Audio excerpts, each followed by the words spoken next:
I brought baby son with me today for some sun in here. We needed some sunshine. I am 28 years old. I'm from Michigan. I was born and raised here. And it's been a long ride to get here. I'm actually 77 days today. But been I've been a year sober before. I was a dry drunk for a year, and it is nothing comparable to now. Uh this meeting saved my life. It really did. I came in here on a whim with COVID. I found this meeting on my local AA website. Like, all my AA meetings in person are actually closed still. So we have none here. And this February 5th is my sobriety date. Um I went to jail for the third time when I told myself I would never go, or the second time, and I told myself I would never hit that rock bottom again. And in a blink of an eye, I was there again. Um, and I remember looking at my mugshot and just knowing it was time. I just, I really, I really had nothing left. The gift of desperation hit me that day, and I found this meeting. But growing up, being an alcoholic for me was a shock because I never thought I'd ever be an alcoholic. Because I promised myself I wouldn't. My dad's an alcoholic.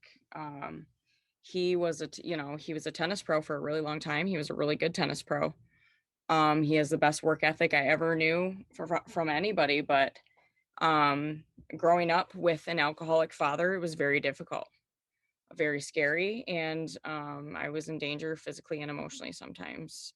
So becoming just like my dad, it was kind of a slap in the face for me, like, all of a sudden, not only did I look like him in my mugshot, it was horrible, um, but I have alcoholism just like him. And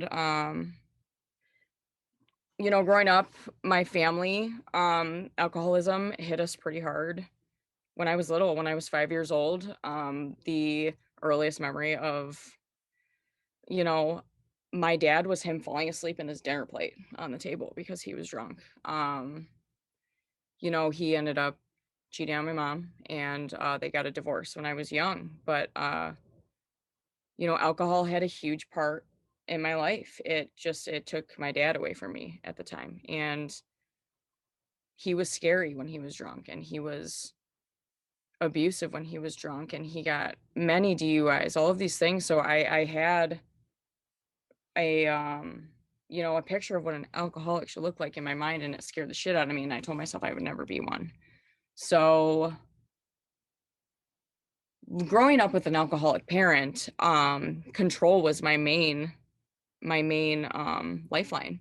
My mom was emotionally unavailable because she was going through a divorce. But my dad, like, if I controlled my dad, I would be able to get him to go to sleep, nothing bad would happen. So as a young kid, I learned, if I control everything, I'll be okay. I will be okay. I will be physically safe. Nothing bad will happen. And I thought that's how I was supposed to live my entire life. And I didn't really struggle when I was a child with anything other than being a child of a divorced family. It was difficult, but we actually ended up stop seeing we weren't allowed to see my dad.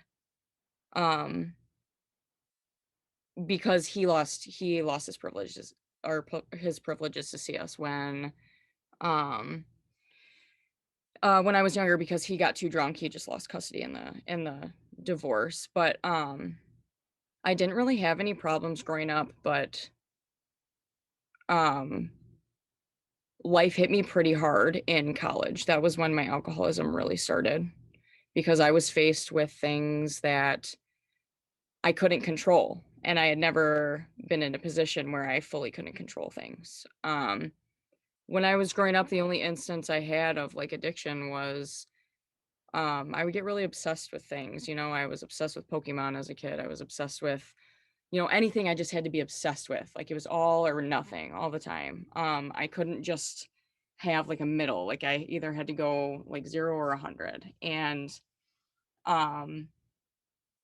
it hit me really fast. And, I had my first drink when I was 16. And I remember exactly what it was. It was watermelon Smirnoff. And being a child of an alcoholic, I was very anxious. I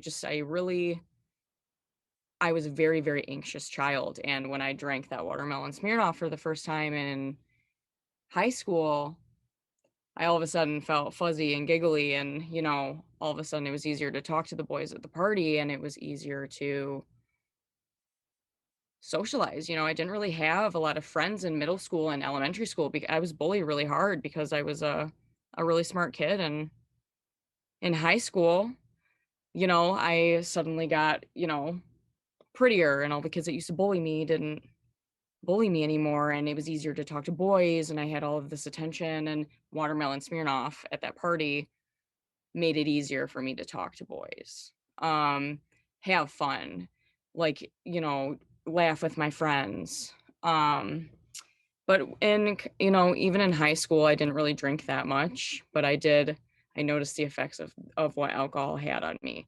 It got rid of all of my fears. It got rid of all of my social anxiety. And, I was always really afraid of what people thought about me too. So that's why I really, I started using alcohol mostly in college as a coping mechanism for my anxiety and my social anxiety. But I never forgot the taste in high school. But, like I said, in college, it was when I was faced with situations I couldn't control. And that's when my world started falling apart for the first time, very, very severely. I had childhood trauma, but um, I was an athlete all through college. So I drank a little bit in high school, but then I stopped. Because I was an Olympic weightlifter. I was nationally ranked in Michigan, and I didn't really have time to drink, but um, you know, I went through a breakup in college, and I started drinking wine while I was doing my homework for the first time, and I remembered how it made me feel. It just took away all of the social anxiety, all of the anxieties that I had about everything, and I stopped worrying about what people thought about me. But it quickly turned into something. It got out of control faster than I even knew that it did. Like, it was just out of control faster than I even knew. It was like the rug got pulled out from underneath me. So like I said, in college I stopped Olympic weightlifting and I had more time, and then my boyfriend broke up with me. And he was a little bit abusive, and so in 2015 I actually had an almost successful suicide attempt in April of 2015.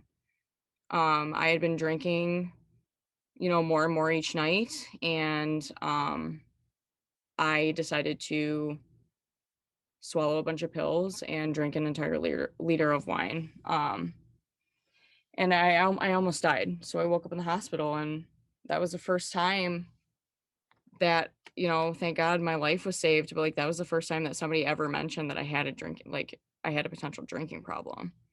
That never really occurred to me that I didn't have, you know, healthy drinking habits. It just never occurred to me, and I blew it off. I didn't really think it was anything. But that suicide attempt, um I lived with my best friends in college, and I scared the shit out of them with that. It wasn't something that they could handle, and this was the first, like, really uncontrollable situation of my life where my life was derailed. After my suicide attempt, because I was drinking so heavily, like, I scared the shit out of my best friends, and they told me they didn't want to be my best friend anymore. These were my childhood best friends.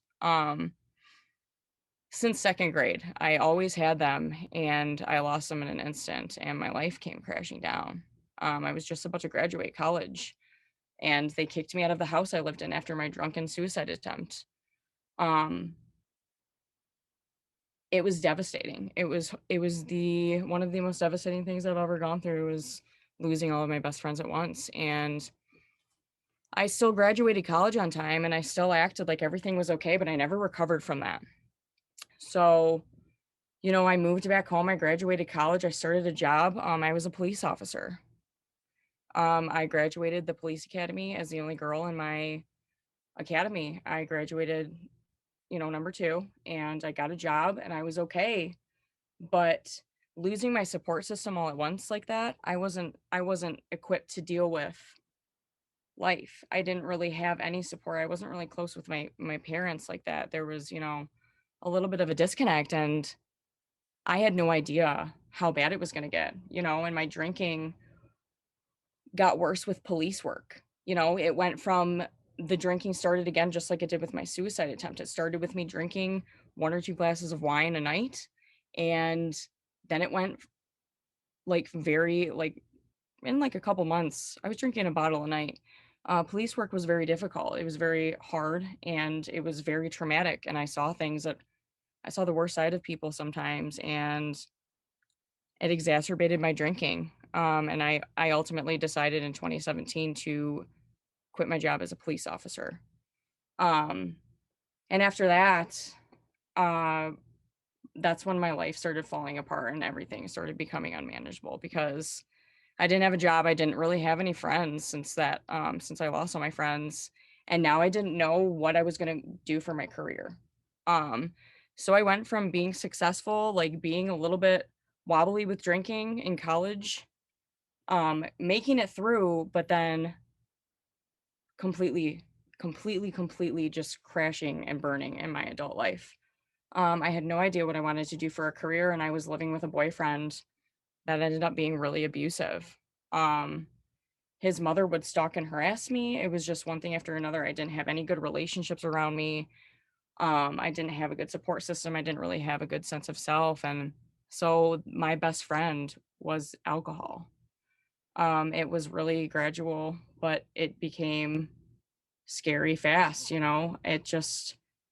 I ended up getting harassed by my boyfriend's mom at the time after I left my job at the police station. I got a very temporary job, but then I got laid off, and they would, you know, the mom would come in the house and like bang stuff around while I was sleeping and scare the shit out of me. So it exacerbated my drinking even more. And it went from me using it to feel giggly and buzzed to I had to do it every single day because I forgot how to cope with life. I started getting more belligerent. I stopped caring about my health, and I started losing faith in myself completely because I didn't know where I was going with my life. And I had another really bad night with alcohol, just like the suicide attempt, and I ended up getting arrested for the first time in 2019. So July 4th of 2019 was the first time I got sober because I was forced to by the court system. They shoved an AA paper in my face and they said you need to go to these meetings. Um Being a dry drunk was horrible.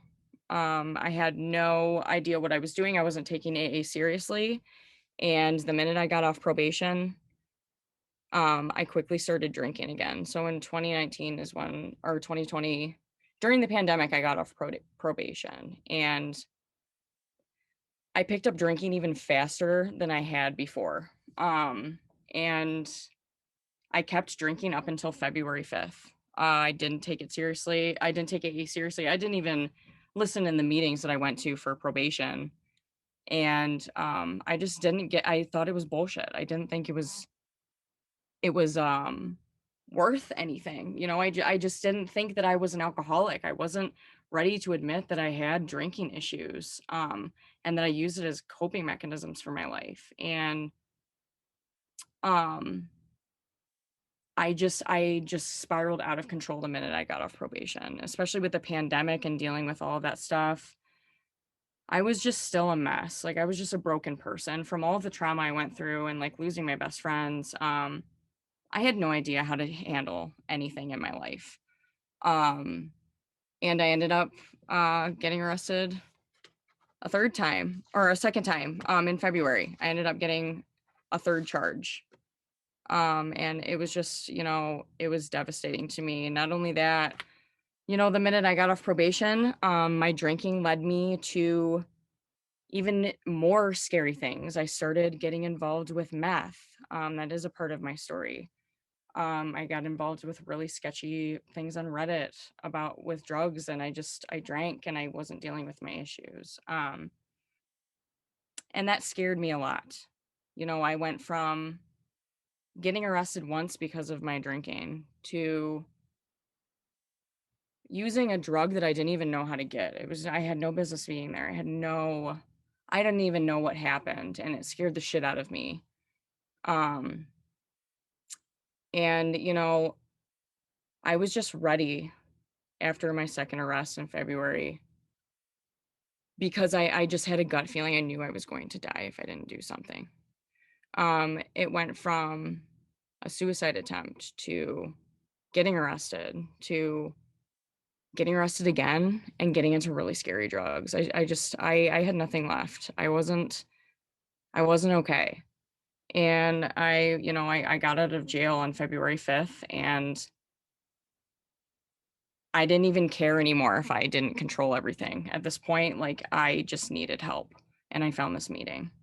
I came in here and I was blessed with people that texted and called me the very next day, even I just met them, and it shocked me because I didn't think AA was anything. I didn't think it was real. I thought it was bullshit. I thought everybody in there was a cult. I thought people were, my first AA meeting in probation, a guy bought me a big book and then he asked me to go to the bar. And so this time I didn't really know what else to do. So I just gave it a shot. But this meeting changed my life. It gave me the fellowship I needed that replaced the loss of my best friends. And it just took a willingness to get out of my own way. Um, you know, I finally just put down my sword and shield, and I finally admitted that, like, I couldn't control my life and this was not working. Um, and I got a sponsor. I just immediately got a sponsor in here, and I started working the steps, and I'm on step 6 right now. But working the 4th step and the 5th step has given me the type of therapy, almost working with a sponsor that cares about me, having a support system in here that I was lacking my entire life. Like, I finally learned how to let go and forgive myself, and let go of resentments, and just let go of all the things that I was so ashamed of and so guilty of, and just you know so afraid of when I was drinking. And believing in a higher power. I'm gonna wrap up because I know I'm close to time, but believing in something like a higher power. I mean, I came in here like not even knowing where to start, and I listened to every single word my sponsor said, every single word this time, because I just knew I had no other option. There was nothing left for me. I was really going down a really bad path, and um it just took a willingness to believe. And so I started working on believing in a higher power, and I worked on finding what my God could be and what it couldn't be, my higher power, and writing out my resentments. I finally, and like telling my sponsor about them in the 5th step, I finally got to talk about all the things in my life that broke my heart. That I was just devastated by in my life, and I let break me. And right now I'm in a moment where, I needed people to love me for who I was. And I needed a way to just finally let go of all of the things of my past that I couldn't carry anymore. And with, believing in a higher power too, um, I'm starting to believe in myself again. Um, and it's been difficult. It's been very, very difficult. I still have cravings every day, or like almost, every week I still have cravings, and it's hard, but I was given tools in this program that no therapy session, no, medication. I do take medication and I do go to therapy, but the work, the benefits I've gotten from working the steps with a sponsor, with a support system in this group, has been the best thing I've ever experienced in my life. And it's been right in front of my face the entire time. I just wasn't willing to admit that I was an alcoholic. It just took a willingness and an honesty to look at myself. And so I'm a work in progress, but today, somebody told me here, Melly, I really like you, but like, if you treated me the way that you treated yourself, I wouldn't want to be your friend. And that changed things for me. And I've started to take care of myself because I'm finally realizing that there is a way out of this. Like, I don't have to suffer my entire life. I just had to get out of my own way.